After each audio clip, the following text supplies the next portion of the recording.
Irmãos e irmãs, oremos. Graças te damos, ó poderoso Deus, porque podemos nos dirigir ao Senhor, orando em nome de Jesus Cristo, e tendo, ó Deus, promessa verdadeira da tua parte, de que as orações feitas em nome de Jesus são ouvidas no trono da graça. Aproximamo-nos de ti, Senhor Deus, sabendo que não há perfeição em nós que tu possas aprovar. Na verdade, Senhor Deus, conscientes de que aos teus olhos, à parte de Jesus Cristo, somos reprováveis. Mas encorajados, ó Deus, por saber que temos tão grande Salvador, E temos paz, ó Deus, mesmo nesta hora, porque Ele sofreu na cruz, suportando o peso, a culpa, a ira merecida por nós, pelos nossos pecados. Ó Deus, graças te damos por Jesus Cristo, nosso Senhor. Não fosse Ele, Senhor Deus, quão terrível e total seria a nossa destruição, nesta vida e eternamente. Viveríamos uma vida de tristeza, de escuridão, de solidão, e estaríamos eternamente atormentados e condenados por causa da nossa rebelião contra Ti. Mas temos um Salvador, temos um Redentor, temos um Senhor que de nós tem compaixão, que derramou o seu sangue por nós na cruz, que ressurgiu dentre os mortos, que vive para sempre e que está sentado, ó poderoso Deus, à destra do teu trono, que intercede por nós, que olha por nós. E aqui estamos, Senhor Deus, não somos muitas pessoas, nem somos as pessoas mais ricas, mais ilustres deste mundo. A bem da verdade, somos pessoas comuns, Deus. Mas a Tua promessa nos diz que os olhos do Senhor estão sobre este lugar nesta hora. Que os olhos do Senhor estão sobre o lar daqueles irmãos e irmãs que estão participando deste culto pela internet. Então temos, ó Deus, temos a Tua presença conosco. E o que faremos, ó Deus, na Tua presença? Oraremos, cantaremos, leremos o Teu livro sagrado, receberemos a mensagem que traz vida da Tua palavra. E dá, Senhor Deus, que estas coisas, aquilo que parte de nós, orações, cânticos, a oração silenciosa de cada coração, que tudo isto chegue ao Senhor, Deus, como um incenso queimado sobre o altar. E que o poder da Tua palavra, Deus, em quebrantar corações e transformar vidas, e mudar o nosso jeito de pensar, de sentir e de agir, que isto nós recebamos da Tua parte.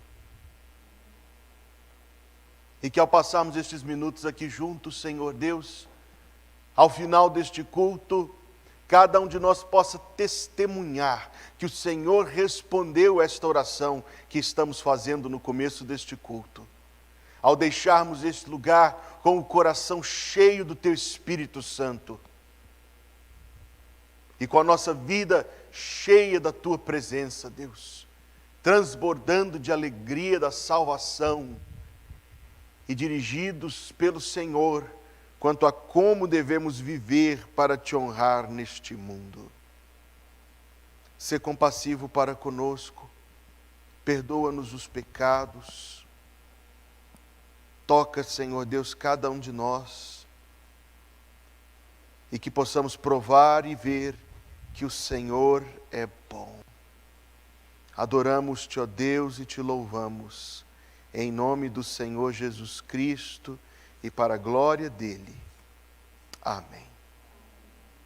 Coloque-se em pé, irmão e irmã, vamos cantar 2 cânticos para a glória do nosso Deus.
anunciada como leitura alternada, mas eu queria que fizéssemos conjunta, todos, lendo versos 16, 17 e 18, do capítulo 4 da segunda carta do apóstolo Paulo aos Coríntios. Leia comigo. Por isso não desfalecemos, mas ainda que o nosso homem exterior se corrompa, o interior, contudo, se renova de dia em dia, porque a nossa leve e momentânea tribulação produz para nós um peso eterno de glória muito excelente, não atentando nós nas coisas que se veem, mas nas que se não veem, porque as que se veem são temporais e as que se não veem são eternas. E dizemos amém e amém.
Vamos orar? Pai querido, amado Deus, muito obrigada, Senhor, por mais este domingo, Deus, podermos estar na Tua casa, Deus, reunido com os irmãos para prestar culto ao Senhor. Abençoe, ó Pai, que nesta manhã o Espírito Santo venha falar ao nosso coração, ó Deus, nos trazendo, ó Pai, Tua palavra, Deus, e bênçãos, ó Deus, sobre a nossa vida. Abençoe este culto, ó Pai, que fazemos para o Senhor, e em nome do Senhor Jesus oramos. Amém.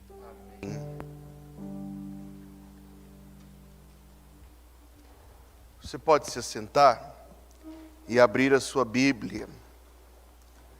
Capítulo 26 dos Atos dos Apóstolos. Atos, capítulo 26. Nós vamos ler este capítulo, é a nossa lição desta manhã, e depois nós vamos orar. E eu queria, antes da leitura, já trazer aos irmãos, compartilhar alguns motivos de oração que nos foram trazidos, alguns muito prementes. Pedir, por exemplo, aos irmãos que orem pela família da Ditinha.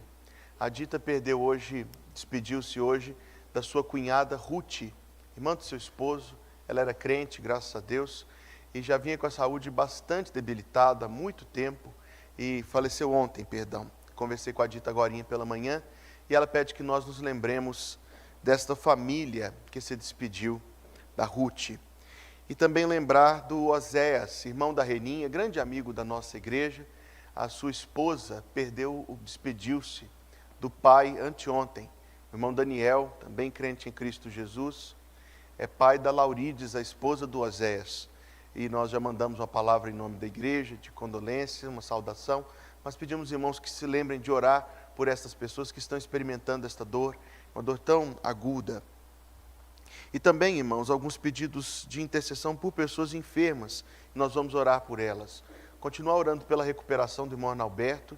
Ele está tomando alguns medicamentos agora para cuidar de uma infecção pulmonar. E os irmãos queiram ter o nosso irmão em suas orações. A Cláudia nos pede para orarmos pela irmã Edith Bahia, membro da Igreja Batista Central de Aimorés, está tão fragilizada também a nossa irmã.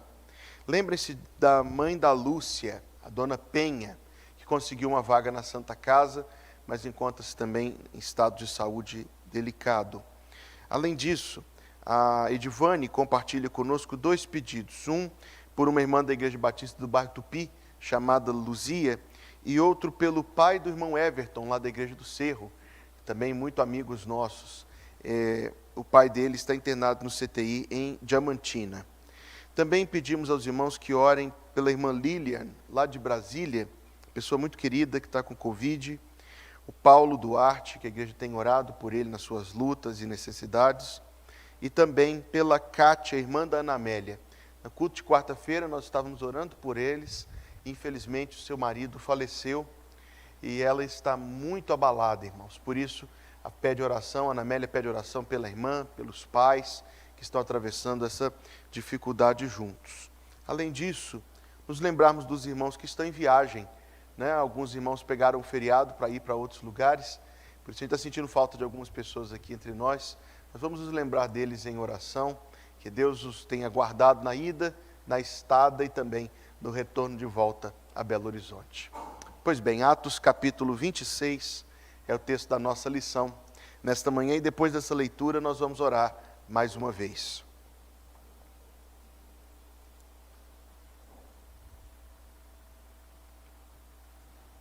Depois Agripa disse a Paulo: é permitido a ti que te defendas. Então Paulo, estendendo a mão em sua defesa, respondeu: tenho-me por feliz, ó rei Agripa, de que perante ti me haja hoje de defender de todas as coisas de que sou acusado pelos judeus. Mormente sabendo eu que tens conhecimento de todos os costumes e questões que há entre os judeus, por isso te rogo que me ouças com paciência.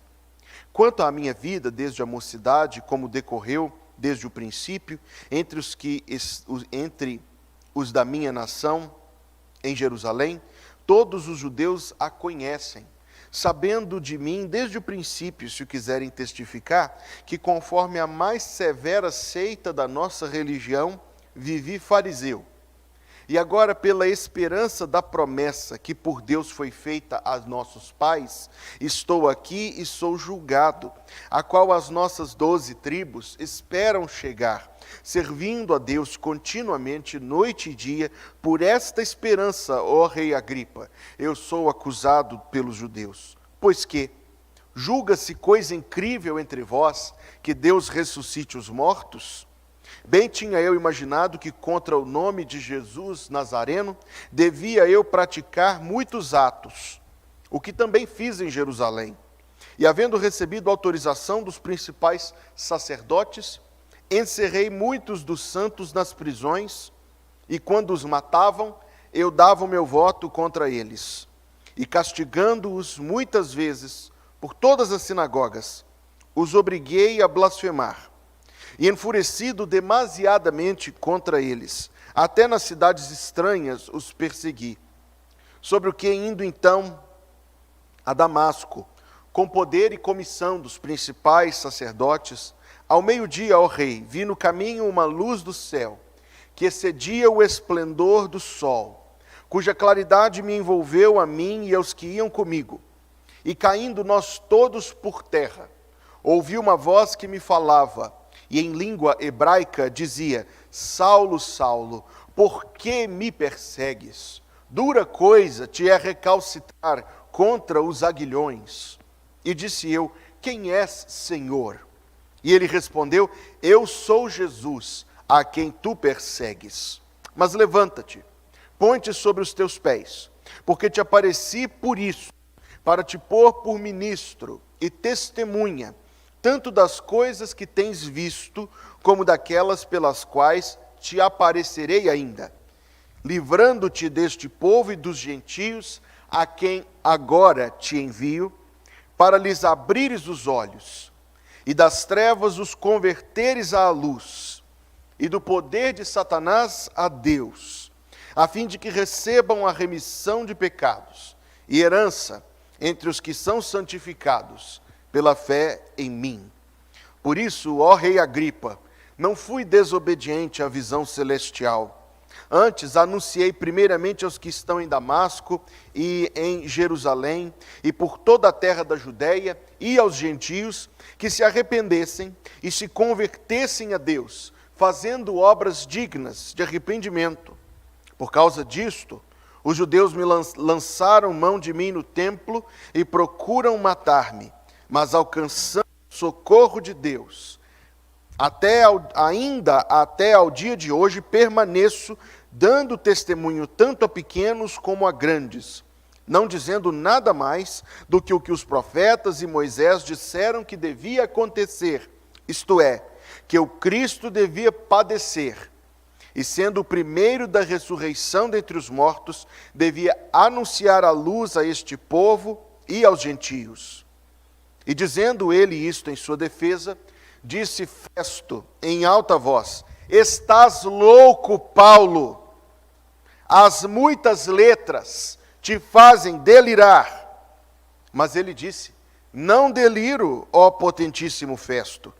Antes, digo palavras de verdade e de um são juízo, porque o rei, diante de quem também falo com ousadia, sabe estas coisas, pois não creio que nada disto lhe é oculto, porque isto não se fez em qualquer canto.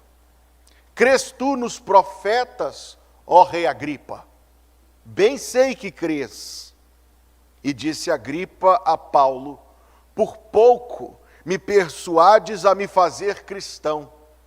E disse Paulo: provera a Deus que ou por pouco ou por muito, não somente tu, mas também todos quantos hoje me estão ouvindo, se tornassem tais quais eu sou, exceto estas cadeias.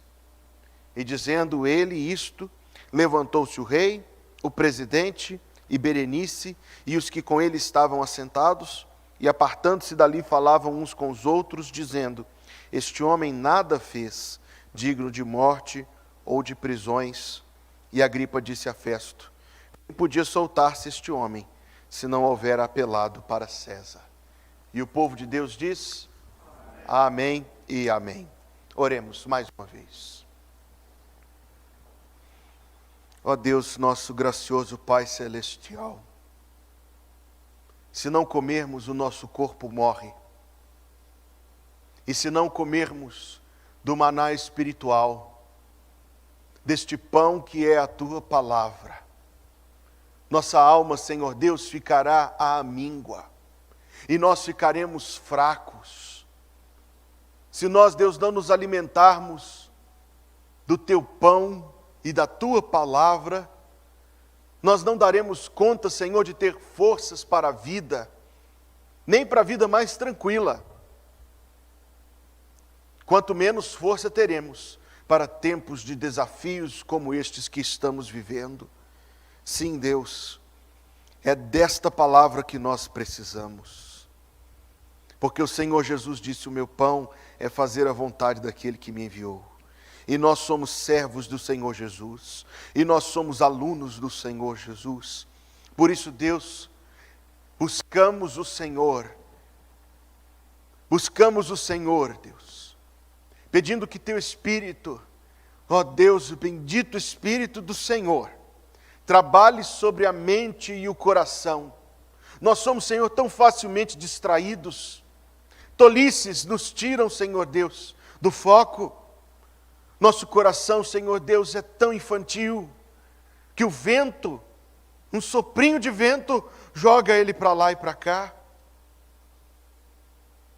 Precisamos de raízes, Senhor Deus. Precisamos, Senhor Deus, ser como a árvore plantada junto às águas, cujas folhas nunca secam. Árvore na qual nunca falta fruto. E quem é assim, Deus? Aquele que medita na Tua palavra de dia e de noite. Este é assim. Vem fortalecer-nos, poderoso Deus.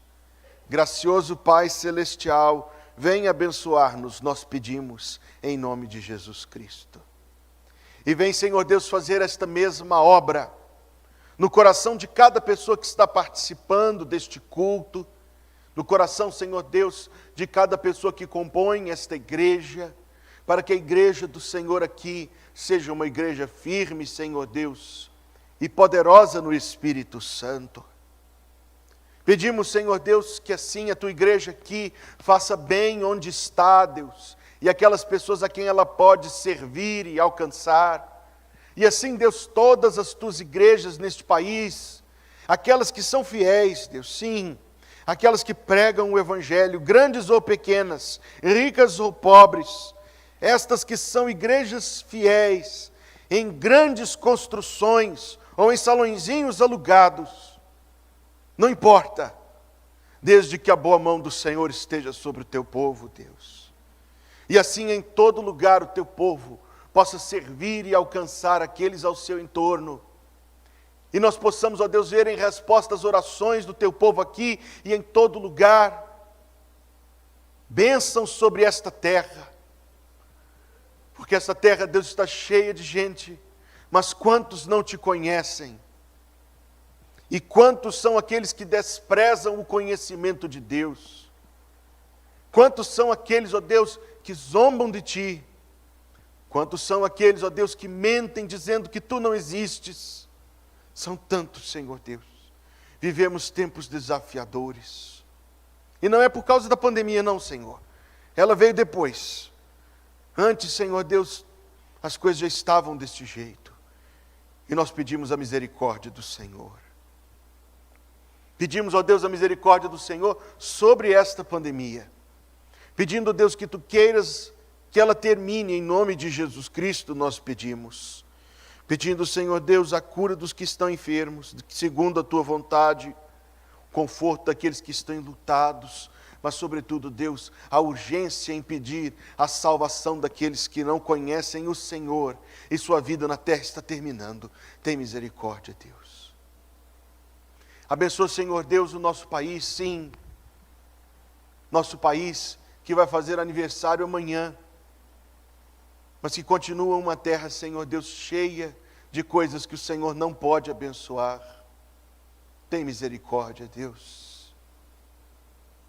Senhor, em nome de Jesus, abençoa o prefeito desta cidade, o governador deste estado e o presidente deste país, e todos aqueles que servem ao lado destas pessoas, e que tenham, Senhor Deus, temor do Senhor,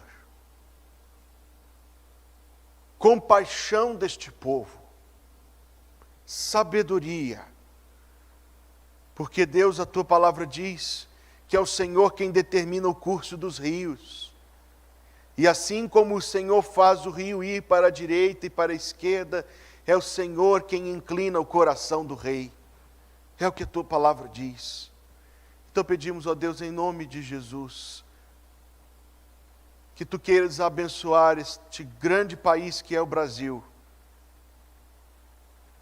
com a salvação das pessoas, e com a mudança desta terra, Senhor Deus, pelo avanço do Evangelho de Jesus Cristo. Pedimos, ó Deus, que o Senhor faça com que não falte pão sobre a mesa, primeiro do teu povo, mas também de todos os demais. Que tu provejas, ó Deus, para todo aquele que tem um negócio, e para aquele que tem um emprego, e para aquele, Deus, que está se virando aí para conseguir alguma coisa. Provê para o teu povo, Deus poderoso, em nome de Jesus. E que aqueles que conhecem o Senhor possam a cada dia confirmar o que o teu servo escreveu: provai e vede que o Senhor é bom. Deus, nós nos lembramos daqueles que estão enfermos na tua presença e pedimos o conforto e a bênção sobre o Paulo e a Lilian e a Dona Penha, a Luzia, o Geraldo, o Arnalberto, a Edith e tantos outros que o teu povo traz nos seus corações. Lembramos-nos, Deus, daqueles que estão enlutados, como a família da Ruth, a família da irmã Laurides, Deus, a Cátia, a irmã da Ana Amélia. Deus, que essas pessoas possam encontrar paz e conforto no Senhor. Lembramos-nos, Senhor querido, em nome de Jesus, daqueles que estão servindo o Senhor e representando o Senhor e o teu povo em outros lugares, nos campos missionários. Ó Deus, queiras em nome de Jesus enchê-los da tua presença nesta hora, Senhor, e prover para eles e para as suas necessidades. E Pai querido, em nome de Jesus, nós continuamos a pedir, abençoa a tua igreja aqui, teu povo aqui, e que nós provemos a bênção do Senhor em tudo que formos fazer. Este texto que nós lemos, queira ensinar, Deus, aos nossos corações o que tu tens para nos dizer e dar-nos ouvidos capazes de ouvir o que o Espírito diz à tua igreja nesta manhã de domingo.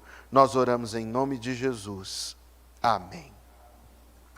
Amados irmãos, como eu mencionei antes, tantas pessoas estão viajando hoje, nós devemos continuar a interceder por eles. E está também viajando o nosso irmão Hélio, está lá em Pedra Azul, ele é o nosso líder na área de missões, mas eu pedi a ele que pudesse também, já a partir de hoje, falar sobre missões nacionais aos irmãos. Setembro é o aniversário do nosso país, e é por isso que foi escolhido o mês de setembro, para ser o mês de missões nacionais. Eu achei lindo o tema escolhido e muito inspiradora a divisa que foi escolhida. Por que nós fazemos missões, meus amados irmãos? Porque Ele me amou. Por que falar de Jesus a quem não conhece o Senhor Jesus? Porque Ele me amou. Por que colocar ofertas para missões no gasofilácio da igreja? Porque Ele me amou. A razão que nós temos então é absoluta, não é variável. Não fazemos missões porque há resultado. Não fazemos missões porque as pessoas se convertem, porque se elas não se converterem nós pararíamos de fazer. Não é por aí. O motivo não está à frente, o motivo está atrás de nós. A razão não é uma razão móvel, é uma razão fixa. Por que nós fazemos isto? Porque Ele me amou. Pense na história como uma linha. Tente imaginar isto. Uma linha muito comprida, é claro. Onde está o Senhor Jesus no meio da história. Agora o governador de São Paulo, vocês viram, não quer mais que conte os anos como depois de Cristo e antes de Cristo. É verdade, depois eu falo disso. Ele não quer mais não, mas deixa ele para lá. Nós vamos continuar fazendo isto. Está lá o Senhor Jesus. Aqui estamos nós. Quantas gerações de pessoas passaram? Muitas, não?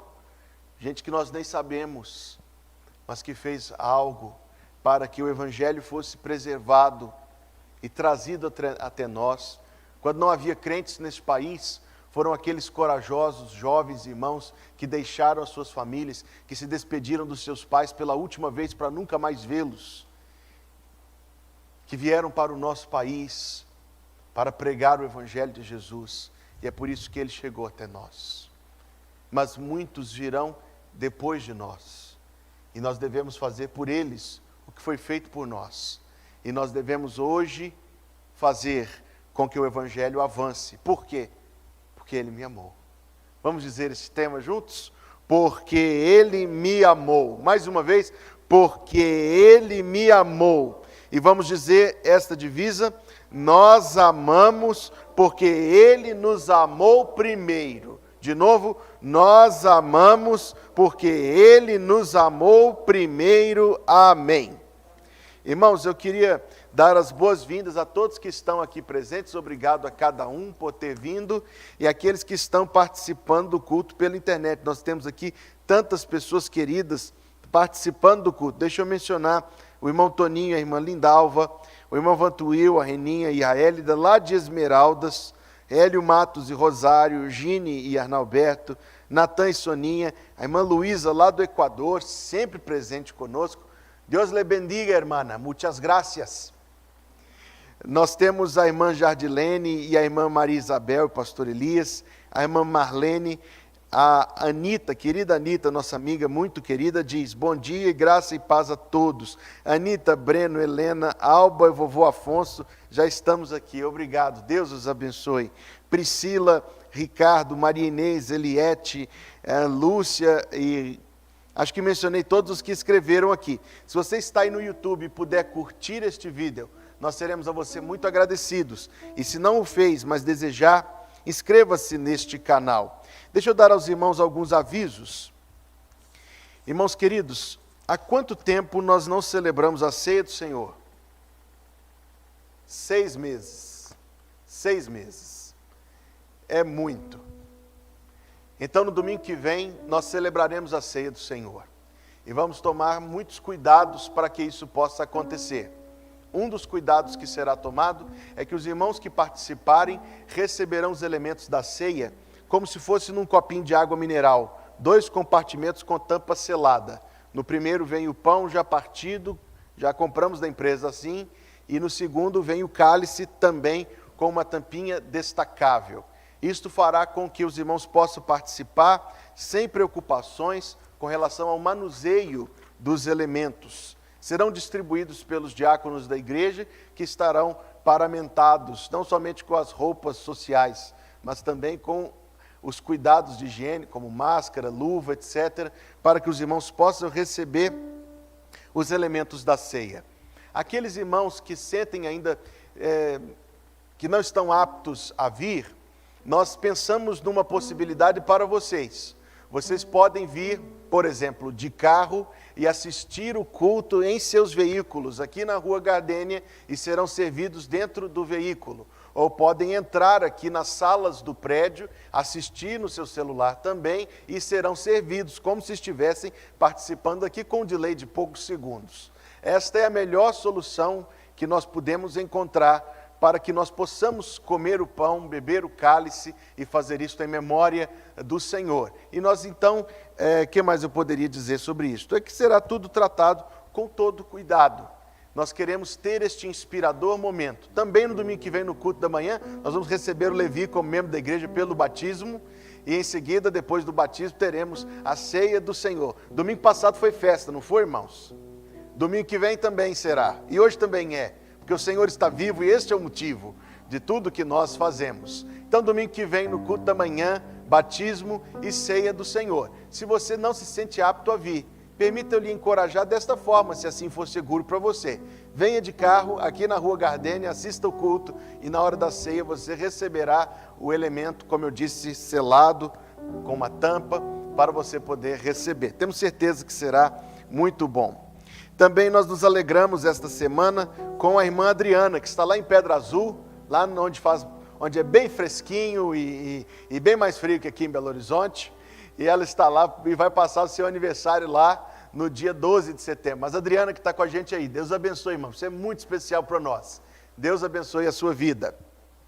Eu também quero, amados irmãos, agradecer a estes queridos irmãos que já estão dizendo sim às escalas para o funcionamento da igreja. As coisas ainda não estão como antes da pandemia, mas em breve elas voltarão a esse normal, e enquanto isso as escalas estão sendo feitas, e também as escalas para as férias do pastor que já foram publicadas, e nós agradecemos os irmãos. Eu quero formalizar uma convocação da igreja para uma assembleia extraordinária depois do culto da manhã do dia 4 de outubro. Será coisa de 10 minutinhos. Assembleia Extraordinária não tem leitura de ato, ela fica para outra. A Assembleia Extraordinária é apenas para tratar de uma única questão. E a questão é prorrogar os mandatos da diretoria e Conselho Fiscal até 31 de dezembro de 2021. Nós votamos isto, a proposta é feita, os irmãos votam, o registro da votação é anotado e isto vai para a ata que vai ser lida na outra assembleia. A igreja está, então, formalmente convocada. Eu também quero dar uma palavra, irmãos, isso já foi dito, mas precisa novamente ser dito. Que bênção foi o domingo passado, comemoração do aniversário da igreja, muito além do que nós imaginávamos. Então nós queremos prestar o nosso agradecimento a todos os irmãos da música que ensaiaram, irmãos, se dedicaram muito, das participações especiais, do Ministério de Eventos. Inclusive, se você não recebeu o lindo chaveiro que foi preparado, você pode receber ainda hoje. E também o pessoal da mídia e da transmissão, muito obrigado. Estava conversando com a Isabel ontem de manhã, Isabel falando, pastor, como é que eles conseguiram fazer isso? Pegar o pastor Tim lá nos Estados Unidos e conseguir fazer a pregação chegar aqui, uma qualidade tão boa de áudio, de imagem, e foi, porque Deus nos ajudou, mas muito obrigado a vocês. Bendito seja Deus, que as nossas festas sejam cada dia mais bonitas. Amanhã, feriado do 7 de setembro, aniversário do Brasil, 198 anos da nossa nação. A Junta de Missões Nacionais vai promover uma vigília do meio-dia às 7 da noite, via YouTube, Facebook, Missões Nacionais. Basta você acessar o YouTube ou o Facebook Missões Nacionais e participar. Se você quiser, você pode participar de todas as 5 horas ou apenas 4h30, não há outra opção. Você pode participar um pouco menos também, conforme dispuser de tempo. Mas vai estar acontecendo esta vigília com crentes em todo o nosso país. Eu pretendo participar e convido você a participar também destas horas de oração no dia do aniversário do nosso Brasil. E o Brasil sempre precisou de orações, vai continuar precisando, mas agora como precisa. Sim, é verdade, como precisa. Amados irmãos, quarta-feira estaremos reunidos às 19h30 para o nosso culto de intercessão e no domingo que vem, às 10 da manhã, esse culto muito especial com batismo e ceia do Senhor, e às 7 da noite nós estaremos aqui novamente reunidos. Quando nós nos mudamos para cá, irmãos, para o apartamento pastoral da igreja, nós ficamos com um pouco de medo de a correspondência extraviar. Isso acontece, né? Quando a gente muda, às vezes uma correspondência vai para o endereço antigo, ou para outro endereço que a gente sequer imagina, mas mesmo assim a cegonha nos achou, meus amados irmãos. A cegonha nos achou nesse apartamento novo, e nós estamos esperando um novo bebê chegar na nossa casa em breve.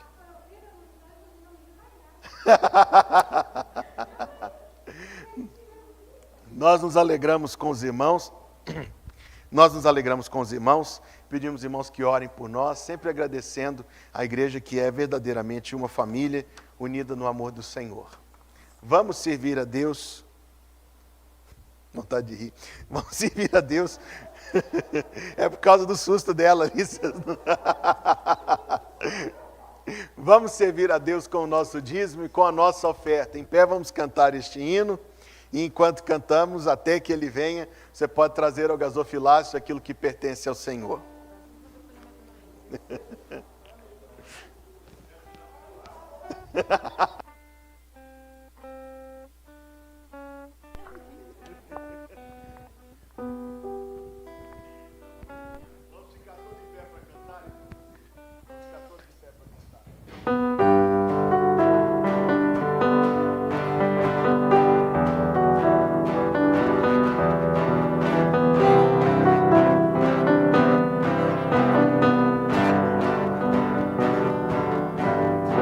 Tua graça me alcançou, pra ti quero viver, compartilhar do teu grande amor.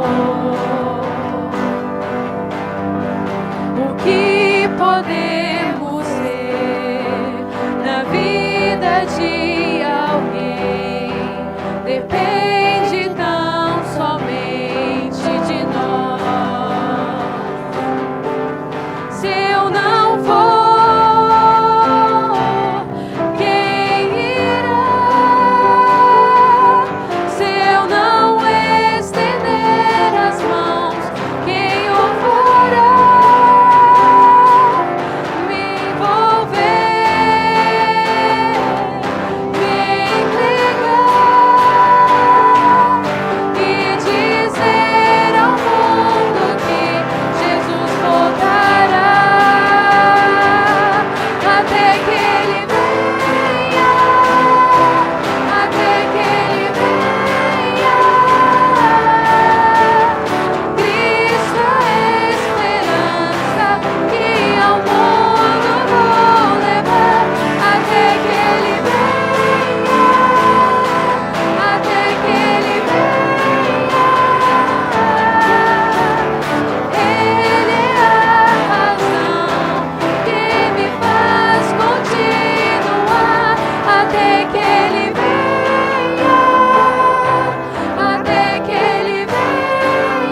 Vamos orar, irmãos? Mondemils, pode ver o microfone, por favor?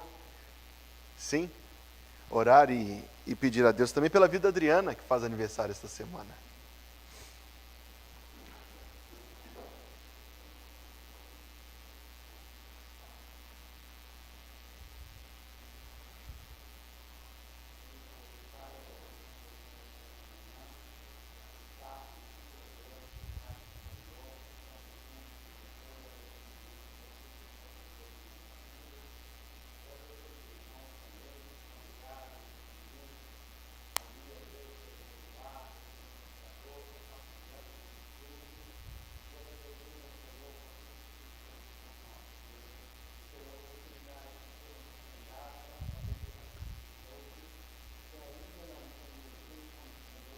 Oh, Deus.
Oh, Deus.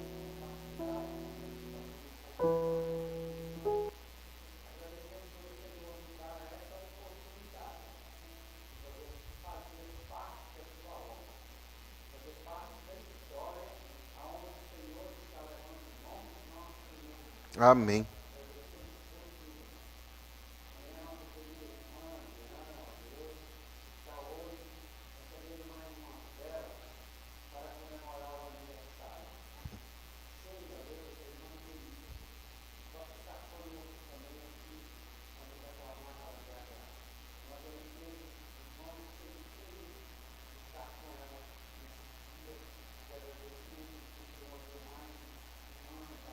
Amém.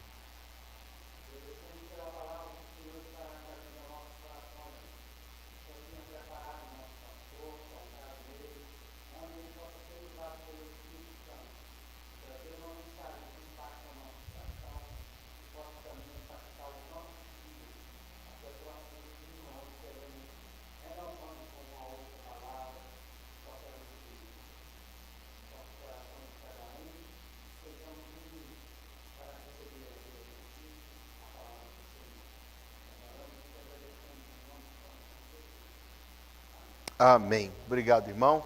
Irmãos, vamos cantar este hino em preparação para a mensagem, não somente para fazer um feito singular. Eu sempre tento explicar este português, ele é um pouquinho desatualizado, pouquinho só. Não somente para fazer um feito singular. O que é um feito singular? Uma grande obra. Não somente para fazer uma grande obra, mister, é necessário, mister significa necessário, é necessário agir com muito ardor, ou seja, não só para fazer as grandes coisas, você precisa colocar todo o seu empenho, mas as coisas mais humildes, aquelas do dia a dia, deves fazê-las com fervor. Por isso este hino nos convida a fazermos tudo o que fazemos, mas fazermos como bênção de Deus na vida de outras pessoas. Talvez alguma vida possas alegrar com palavras doces em amor, ou talvez algumas almas tristes alcançar com a mensagem do Senhor. Por maior que seja o teu esforço a exercer, olha só, por mais que você já esteja fazendo algo para Deus, por mais firme a tua devoção, em redor, ó, quantas almas. Alguém diz, não, pastor, já estou fazendo a minha cota, mas olha quantos estão perdidos ao redor. Podemos ficar de braços cruzados? Em redor, ó, quantos vivem sem prazer, jazem na negra escuridão, brilha no meio do teu viver. pois talvez algum aflito possas socorrer.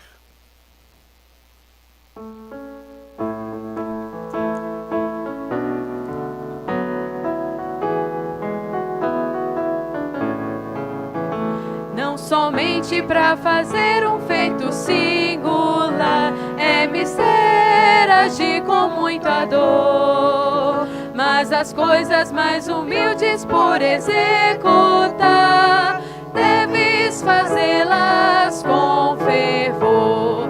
Brilha no meio do teu viver, brilha no meio do teu viver, pois talvez algum aflito possa socorrer. Brilha no meio do teu viver, ou talvez alguma vida possas alegrar com palavras doces em amor, ou talvez algumas almas tristes alcançar com a mensagem do Senhor. Brilha no meio do teu viver, brilha no meio do teu viver, pois talvez algum aflito possa socorrer.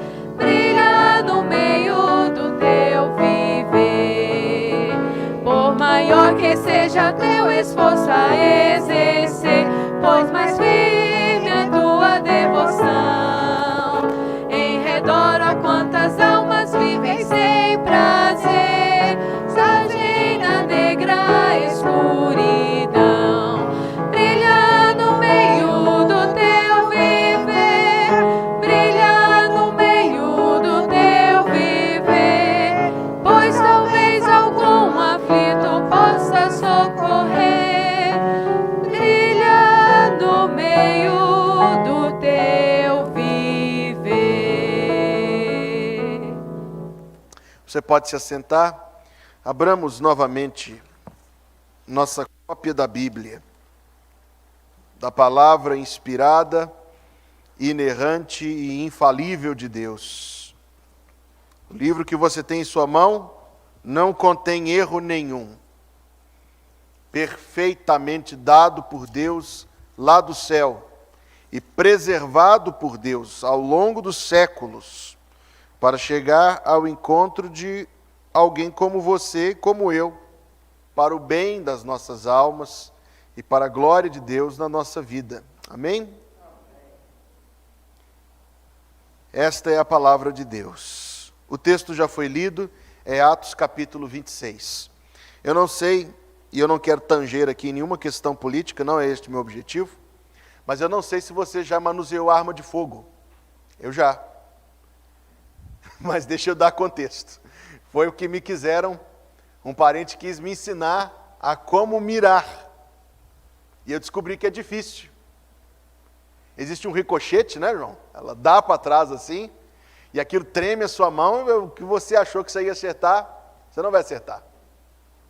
Foi num outro contexto, tudo no contexto de mato, viu, minha gente? Deixa eu me esclarecer sobre isso aqui. Tudo em lugares muito tranquilos e sem ninguém perto, que uma vez me colocaram uma espingarda na mão, e aí foi muito pior, porque o ricochete é muito mais forte. É difícil mirar. Eu não sei se você já disparou uma flecha com um arco. Já fez isso? Eu já fiz. É interessante também, mas a chance de acertar também é piquitita. Porque qualquer vento, qualquer sopro desvia a flecha daquilo que você achava que era o seu alvo. Então bem, se não com arma de fogo, nem de ar comprimido, ou com flecha, eu tenho certeza que você já jogou dardos. De aquele alvo na parede, e você tenta, e você mira no meio, não é verdade? Mas onde você acerta? Na parede, fora do alvo. Acertar o alvo não é fácil.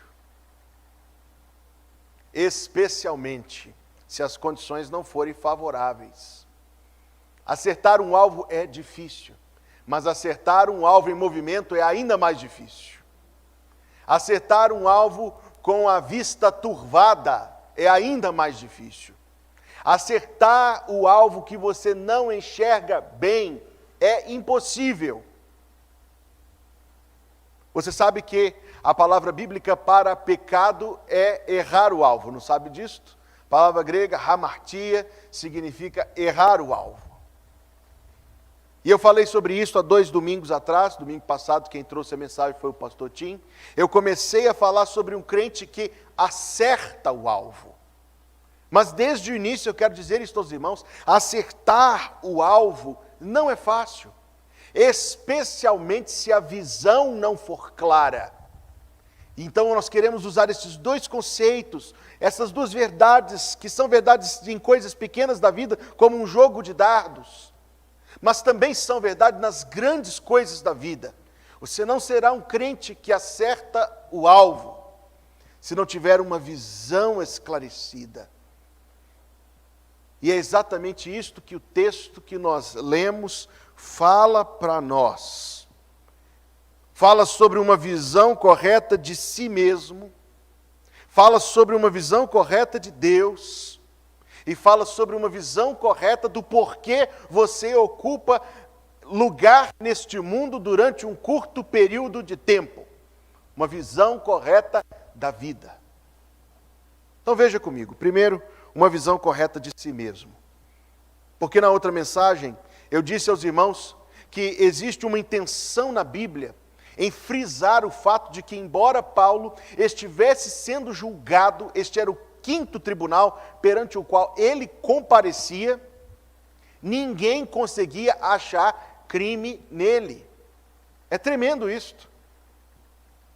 Eu tremo de pensar, se eu for examinado, o que será encontrado? Talvez você deveria pensar nisso também, meu irmão e minha irmã. Porque Deus quer que nós vivamos vidas irrepreensíveis. Veja o que é dito a respeito de Paulo, eu vou apenas recapitular um pouco aqui, no capítulo 25, verso número 18, o juiz que está julgando o apóstolo Paulo, o homem perante quem a causa de Paulo está sendo pleiteada, ele diz, acerca do qual, estando presentes os acusadores, nenhuma coisa apontaram daquelas que eu suspeitava. Capítulo 25, verso 25, mas achando eu que nenhuma coisa digna de morte fizera. Verso 26, do qual não tenho coisa alguma certa que escreva ao meu Senhor.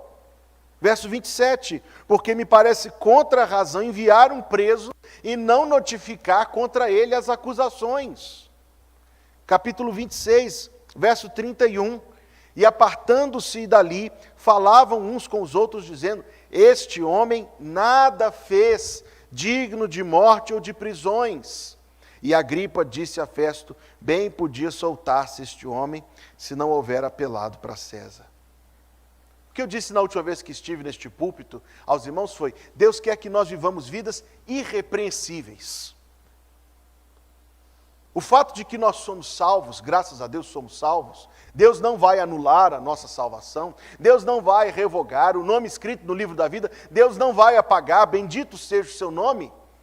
Em vez de nos colocar numa atitude de liberdade em relação ao pecado, como alguns pensam e outros vivem, que podemos então pecar à vontade, não perder a salvação, coloca-nos na verdade numa situação muito diferente, meus amados irmãos. O Senhor Jesus disse que a nossa justiça deve exceder a dos escribas e fariseus. Pense agora, você conhece o Novo Testamento, em quão detalhista, minucioso, escrupuloso era um fariseu. Jesus disse que eles coavam os mosquitos, para evitar de que um mosquito caísse na água do chá e deixasse o chá impuro, e que quem bebesse o chá ficasse impuro. Eles eram minuciosos nesse nível. Eles davam o dízimo do tempero. O Senhor Jesus falou do endro, do cominho e da hortelã, Mateus 23, 23. E Jesus Cristo está dizendo que nós temos que ser mais do que eles. Mais do que eles. Uma justiça que exceda a deles. Totalmente diferente do mundo egoísta onde a gente vive, que cada um vive o que quer, faz o que quer, pensa o que quer, e problema de quem discorda. Se você não gosta, problema é seu, se você não concorda, problema é seu. Não é assim que um cristão vive. O cristão tem um propósito fixo em todos os seus relacionamentos. Dentro de casa, no casamento, com os filhos, com os pais, irmãos, família, vizinhos, colegas de trabalho, pessoas por quem nós passamos, que sequer conhecemos. Nosso objetivo é abrir uma porta para o Evangelho de Deus chegar ao coração daquela pessoa. Então nossa conduta tem tudo a ver com isto. Nós temos que ter uma conduta irrepreensível nas finanças, nas palavras que saem da nossa boca, nos temas que nós abraçamos como conversa, na forma como nós somos carregados por situações. Nós temos que ser irrepreensíveis. É difícil, é óbvio que é difícil. A humildade cristã nos ordena dizer que todos estamos fora, erramos o alvo. Mas, meus amados irmãos, se nós não podemos ser perfeitos, nós podemos ser zelosos. E nós devemos ser coerentes, porque trata-se apenas de a vida dizer a mesma coisa que as palavras da nossa boca dizem. Isto é ser irrepreensível, é coerência o que Deus quer de nós. Mas agora veja, tudo isto tem um propósito. Deus não quer que a gente viva vidas irrepreensíveis somente para vivermos vidas mais tranquilas. Se a sua vida for irrepreensível, ela será muito mais tranquila, suas finanças estarão em ordem, você não vai ter atrito tão facilmente com as pessoas. Se você viver uma vida irrepreensível, a sua vida será uma vida melhor. Sim, mas não é este o objetivo. O objetivo é que o mundo não tenha nada de que nos acusar. Para que quando nós declaremos o Evangelho de Deus, o mundo não possa esquivar-se. E o mundo, aqui eu estou pensando em geral, mas são pessoas específicas. Não possa esquivar-se atrás de nós. Quando eu era adolescente, tínhamos um colega na igreja, muito amigos, hoje ele está fora da fé, renunciou à fé por completo, não tem a menor paciência sequer com as coisas de Deus, e eu oro por ele. Mas eu lembro de uma vez, quando eu estava passando o fim de semana na casa deles, e testemunhei, está ali, né, uma situação familiar, um acerto familiar.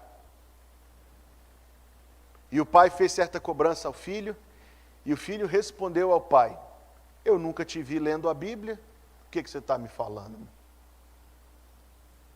Que o filho estava errado é óbvio, não é verdade, irmãos? Isso aí é independente, ele não tem posição de julgar o pai. Mas você percebe o comportamento humano?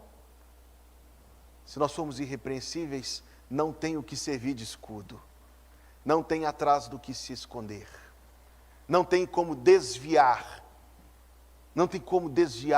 o assunto. E é isto que Deus nos propõe ao vivermos vidas irrepreensíveis. Nossas vidas não darão desculpas para os outros. Olha o Hugo, ele é crente, ele é pastor, mas ele xinga palavrão. Entendeu como funciona?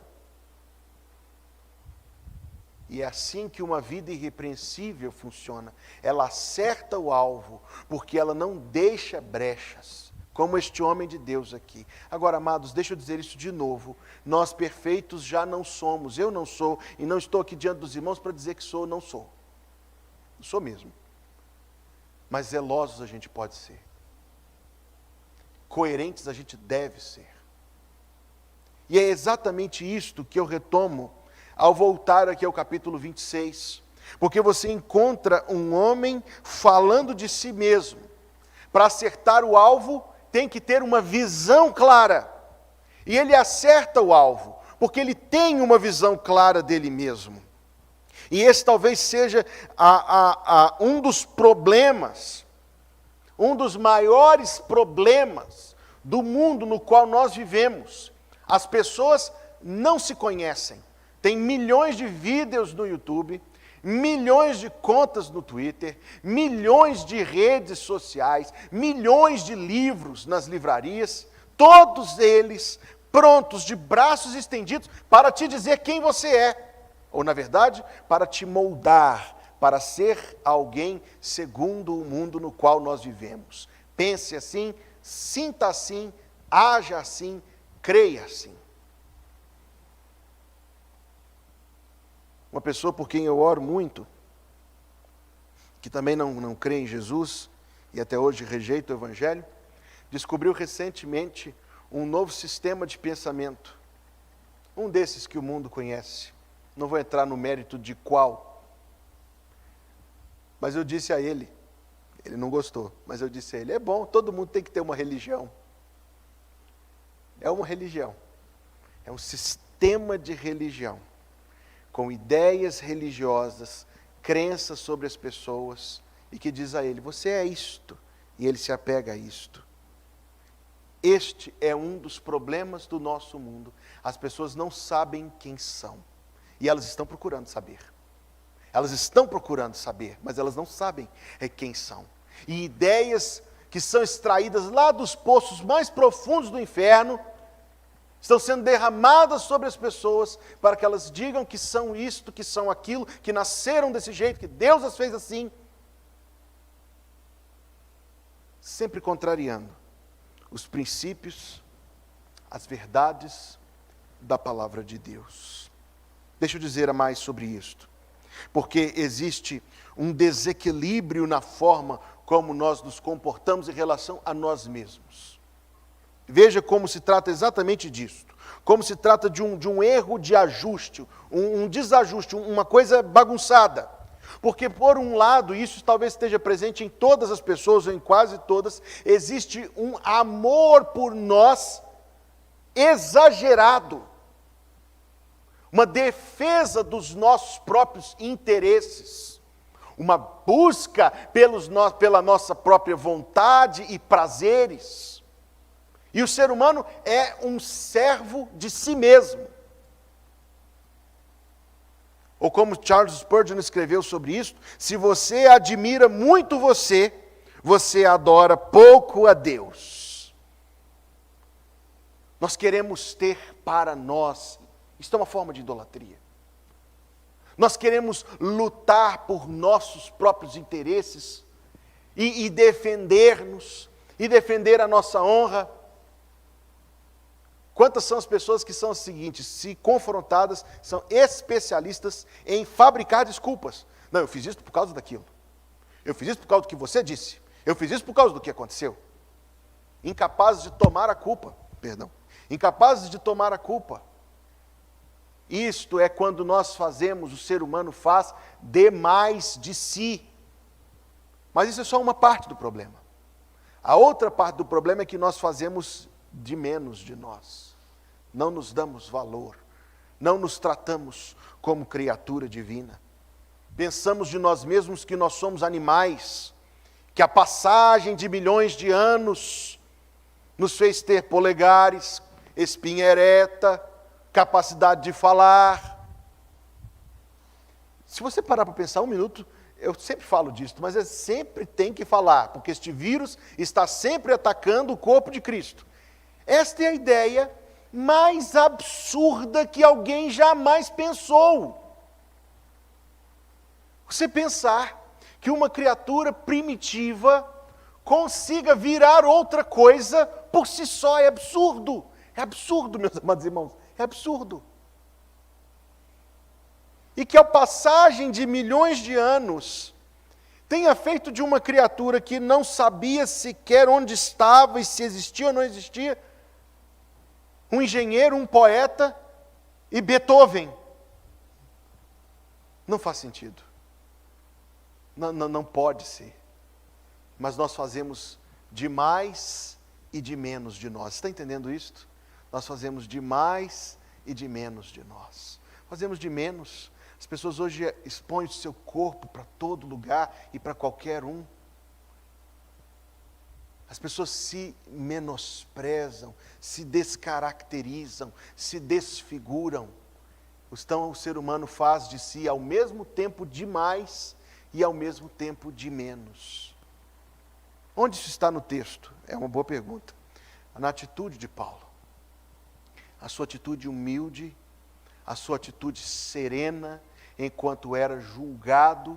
Eu perguntei isso aos irmãos, mas deixa eu retomar isto. Imagine-se na posição que ele se encontrava, 2 anos, e um pouco mais do que isto, preso injustamente. Talvez você conheça a história de pessoas que foram presas injustamente, e o dano que isso traz, emocional, psicológico, de todos os outros matizes.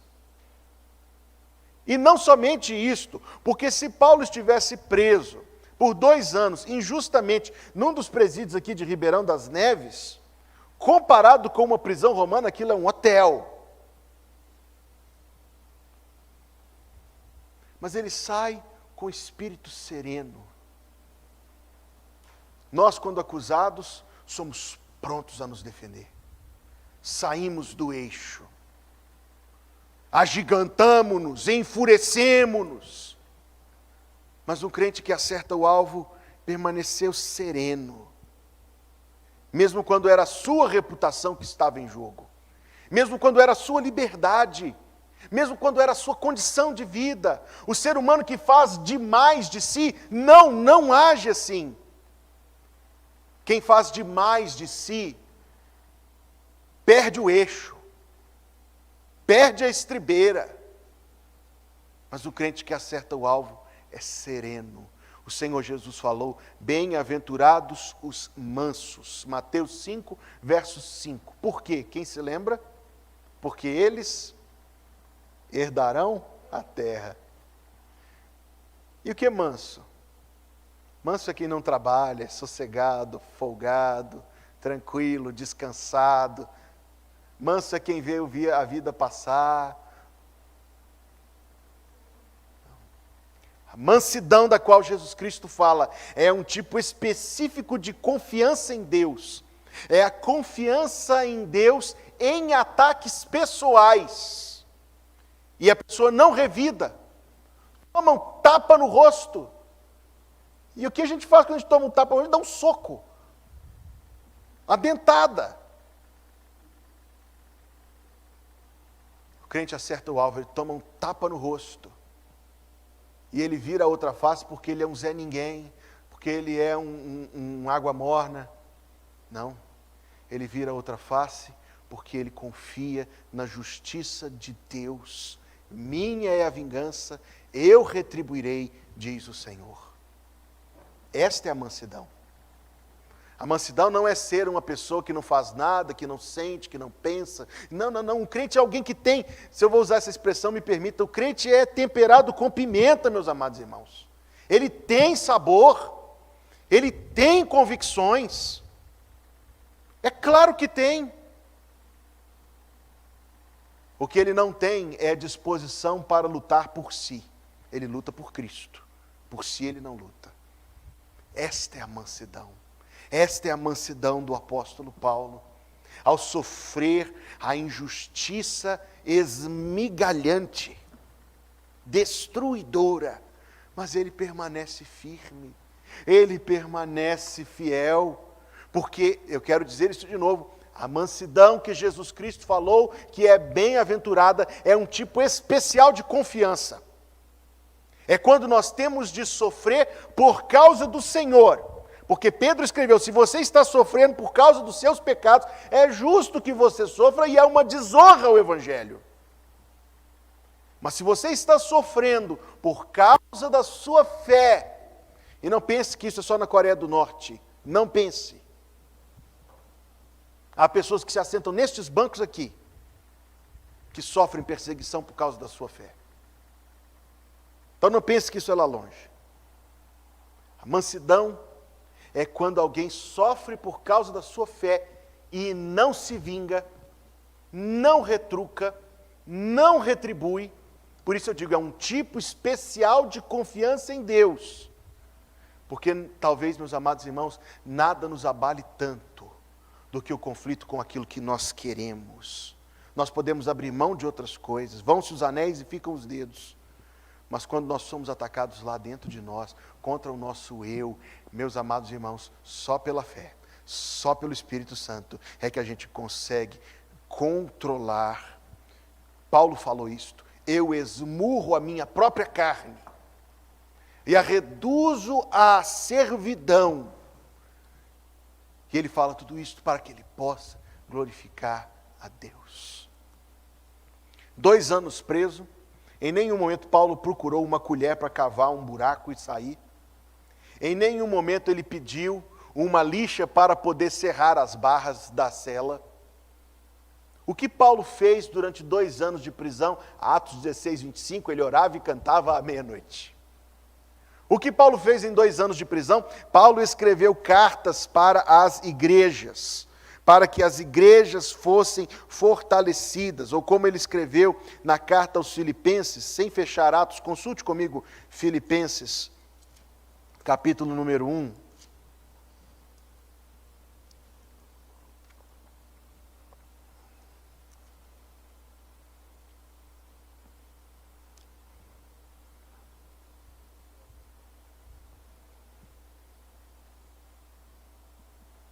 Verso número 12. E quero, irmãos, que saibais que as coisas que me aconteceram contribuíram para maior proveito do Evangelho. O homem que escreveu isso aqui, ele se chamava de prisioneiro de Cristo. Olha isto. Ele se chamava de prisioneiro de Cristo sem rancor. Não é dizendo, veja só, eu fui entregar minha vida a Jesus e olha onde ele me pôs. Não, não. Ele falava, as minhas cadeias em Cristo, as minhas prisões em Cristo, eu sou um prisioneiro de Cristo, sem rancor, sem amargura. Veja que é um tipo especial de confiança em Deus, a mansidão. Ele diz, as coisas que me aconteceram, que coisas? Naufrágio, chicoteamento, apedrejamento, prisões injustas, calúnias, mentiras, conspirações, trama de morte. As coisas que me aconteceram. É por isso que no começo do culto nós lemos ele falar sobre a leve e momentânea tribulação que produz para nós um eterno peso de glória. É assim que ele enxerga as coisas. É assim que ele vive. E aqui ele fala, as coisas que me aconteceram, isso aí. Essas marquinhas no meu corpo, essas lutinhas que eu atravessei. Contribuíram para maior proveito do Evangelho. É isso que ele quer. Ele é dirigido por esse propósito. De maneira que as minhas prisões em Cristo, novamente a expressão, foram manifestas por toda a guarda pretoriana, por todos os demais lugares, e muitos dos irmãos no Senhor, tomando ânimo com as minhas prisões, ousam falar a palavra mais confiadamente, sem temor. Olha o verso 18. Que importa, contanto que Cristo seja anunciado de toda maneira, com fingimento ou em verdade, nisto me regozijo e me regozijarei ainda. Veja, meus amados irmãos, para acertar o alvo, uma visão clara de si, ele não faz demais de si, ele não briga por causa dos seus interesses, ele não está amargurado por causa da sua situação. A vida teve reviravoltas, e ele diz, eu permaneço firme no Senhor. A pessoa toma uma decisão, levanta a mão, o pastor faz o apelo, vem à frente, dá uma profissão de fé, é batizado, e nós glorificamos a Deus, mas sabemos, infelizmente, e isto é natural do ser humano, que nem todos permanecem na vida cristã. Das pessoas que foram batizadas comigo no mesmo dia que eu, 3 ainda estão na fé, nós fomos 7 batizados naquele dia. 3 e comigo, 4 permanecemos na fé, 3 eu não tenho notícia, espero que permaneçam na fé. As pessoas nem sempre caminham. O sinal distintivo da vida cristã é a sua permanência.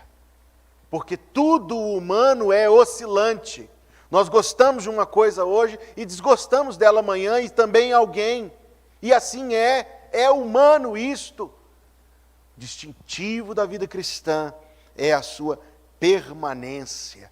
Os que confiam no Senhor são como um monte de Sião, que não se abala, mas permanece para sempre. E quem faz isso é eu. Eu na minha força, eu vou dar conta de tudo. Ô dó. É Deus quem o faz. É Deus quem o faz na vida de quem é seu. Então Então ele não faz demais de si. Ele não se importa destas coisas. Ele se enxerga nos planos de Deus. Ele se enxerga nos propósitos de Deus. Ele não faz demais de si. Fazer demais de si é errar o alvo. Você vai atirar muito em cima. Ele também não faz de menos de si, porque ele preserva a sua dignidade. Atos 26, verso número 4. Quanto à minha vida, desde a mocidade, como me decorreu desde o princípio, entre os da minha nação, em Jerusalém, todos os judeus a conhecem, sabendo de mim desde o princípio, se quiserem testificar, que conforme a mais severa seita da nossa religião, vivi fariseu. A defesa da maioria das pessoas termina aqui. Você é acusado, você diz que não fez, e ponto. Se fosse só isso, Atos capítulo 26 terminava aqui. Mas não. Você verá que não. Paulo tem um propósito muito maior. Ele não tem o propósito de se defender, ainda que ele o faça. E eu quero tentar frisar isso com a ajuda do Espírito Santo para nós nesta manhã. O crente não faz demais de si, não se vangloria, não se envaidece, não é o seu fã número 1. Aliás, ele não quer ter fã número 1. Ele não precisa destas coisas. Ele vive uma vida de humildade, simplicidade e mansidão. Mas ele também não se faz de menos. Ele preserva a sua própria dignidade. Ele preserva o seu próprio comportamento e o seu próprio testemunho. Paulo está dizendo, eu estou sendo acusado de crimes que eu não fiz. Uma simples resposta. Mas que na verdade nos traz grandes verdades para a nossa vida cristã. Ele era irrepreensível. E ele podia ter se vangloriado disto. Numa das cartas ele falou, se alguém pode se vangloriar, sou eu posso me vangloriar. Lembra-se dele ter escrito isso em Filipenses capítulo 3? Ele fala, eu sou descendente de Abraão, eu fui circuncidado ao 8º dia, eu fui aluno de Gamaliel, o maior dos maiores. Eu sou hebreu de hebreus, eu sou fariseu de fariseus, eu fui zeloso toda a minha vida. Ele disse, se alguém quer se gloriar, eu posso me gloriar. Mas ele também disse, eu considero todas estas coisas como esterco. Eu gosto dessa palavra esterco, porque o esterco não é aquilo que se joga fora. O esterco tem muita utilidade. O esterco tem muito propósito em adubar. O esterco tem muito propósito em servir. Você sabe que até a energia elétrica tira-se de esterco? O esterco é útil à beça. Então Paulo fala, isto aqui para mim é esterco. Vai ser útil e eu vou usar. Mas não é a minha glória. Ninguém passa esterco, ninguém anda com esterco, ninguém guarda esterco dentro de casa. É algo que eu vou usar, mas eu não vou me gloriar disto. Ele não se faz nem de mais, nem de menos. E esses são os erros que nós cometemos. Ou nós nos amamos demais, defendemos a nós mesmos, abrimos mão da mansidão, da confiança no Senhor. Ou nós nos fazemos de menos como o mundo, nos descaracterizando, nos indignificando, nos envolvendo com imundícies. Meus amados irmãos, essa mensagem sobre acertar o alvo continua. A primeira parte dela é hoje. Deus quer que a gente seja irrepreensível, mas não para a gente bater no peito e dizer, eu sou irrepreensível, não. Deus quer que a gente seja irrepreensível para que o mundo não tenha como contradizer a mensagem do Evangelho por nós transmitida. Mas com relação a nós mesmos, você não vive com ninguém mais do que com você mesmo. Sim? Você não vive com ninguém, você não passa mais tempo com outra pessoa do que com você mesmo. Como você deve olhar para você mesmo? É interessante, a forma cristã é tão diferente da forma do mundo. Nós não fazemos demais de nós mesmos. Nós não nos elevamos. Nós não vivemos para conquistar aquilo que quem não conhece o Senhor vive para conquistar.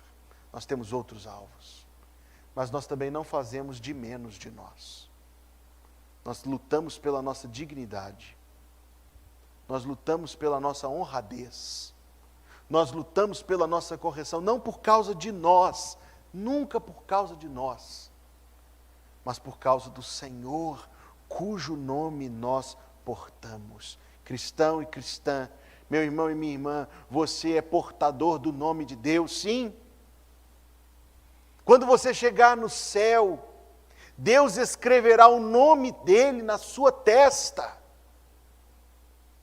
Está em Apocalipse. Você é um portador do nome de Deus. Veja, você é cristão? Sim. E o que significa isto? Pequeno Cristo, é a expressão correta. Maravilhoso nome, é o nome de Deus em você. Qual é o nome de Deus? Cristo. Ele é Deus? É o nome de Deus em nós. Quando Salomão se apaixonou por uma camponesa, lá do norte de Israel, menina pobre, ele escreveu um livro para ela de 8 românticos capítulos, que quando os crentes estão enamorados, eu fazia isso, manda os versículos de cantares para as meninas, e maridos façam isso também, que aquele livro, tirando o negócio das éguas dos cavalos de Faraó lá, capítulo 1, verso 9, o resto dele é autoestima. Tem contexto, tem contexto, tem contexto. Mas qual era o nome dela? Não sei, nem você sabe. Mas no livro de Cantares ela é chamada de Sulamita, que é Salomão em feminino. Ele colocou o nome dele nela.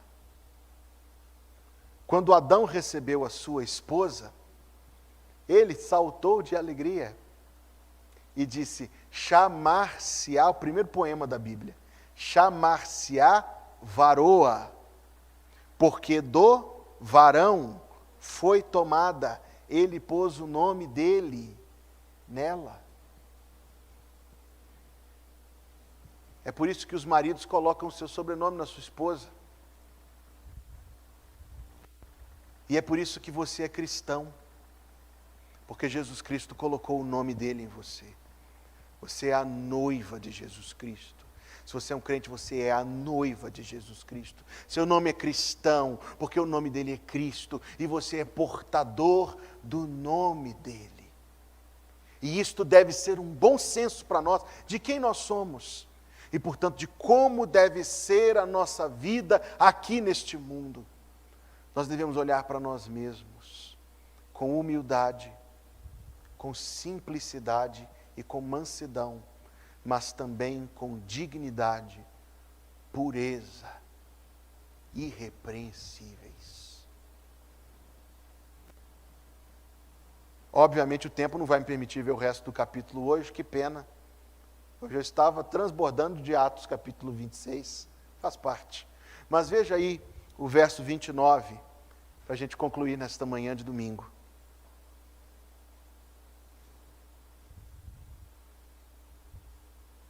Provera Deus que por pouco ou por muito, não somente tu, mas também todos quantos hoje me estão ouvindo, se tornassem, o que está escrito aí?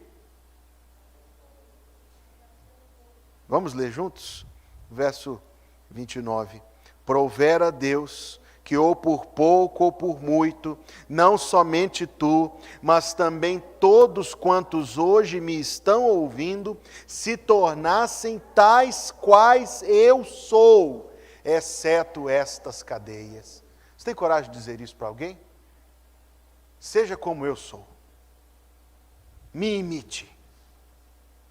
Haja como eu ajo. Pense como eu penso. Sinta como eu sinto. Você vive de tal maneira a poder dizer isto para os outros, meu irmão e minha irmã, portador do nome de Deus, você vive de maneira a poder dizer isto para os outros? Ele ainda disse mais. Quando ele disse isto aqui, ele já tinha escrito 1 Coríntios. E em 1 Coríntios ele escreveu: sejam meus imitadores. Ou seja, a primeira parte do capítulo só foi o que o tempo nos permitiu ver esta manhã. Mas falou bastante sobre como você olha para você, como eu olho para mim, sobre como eu me comporto em relação a Hugo e sobre como você se comporta em relação a si mesmo. Nós não podemos, meus amados irmãos, ser idólatras de nós mesmos. Deus nos livre disso, amém? Mas nós também não podemos nos desprezar a ponto de nos indignificar. Nós não podemos nos desprezar a ponto de desprezar e desonrar o nome do Senhor que está em nós. Esta é a beleza da vida cristã. É um equilíbrio entre essas duas coisas. Muito bem ajustado pelo Espírito de Deus que em nós habita. Vamos orar.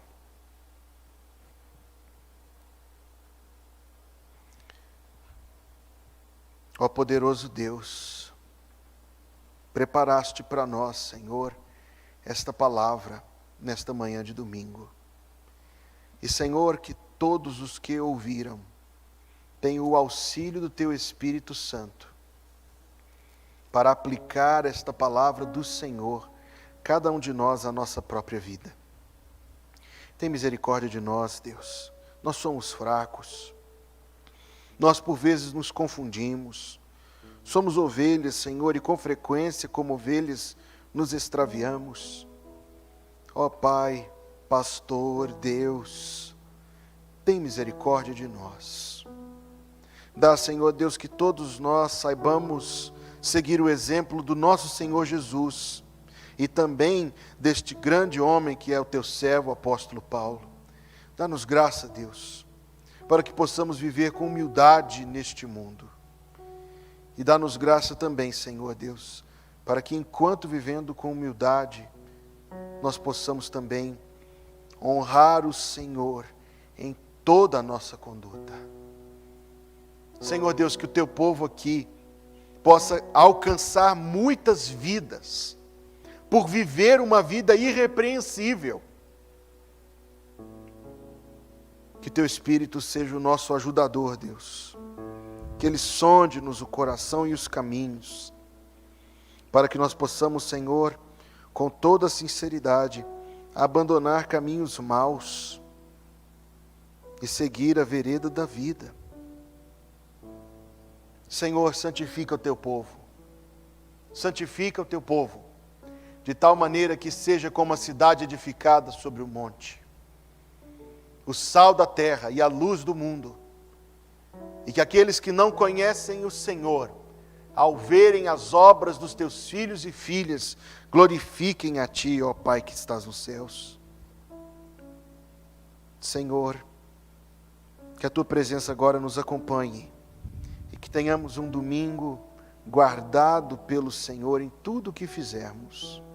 Obrigado por ter preparado esse tempo de culto para nós, Deus. Obrigado, Senhor, pela Tua presença conosco e com cada pessoa participando desse culto pela internet. Esteja sobre nós a Tua bênção, ó Deus. Prepara o nosso coração para o culto mais à noite.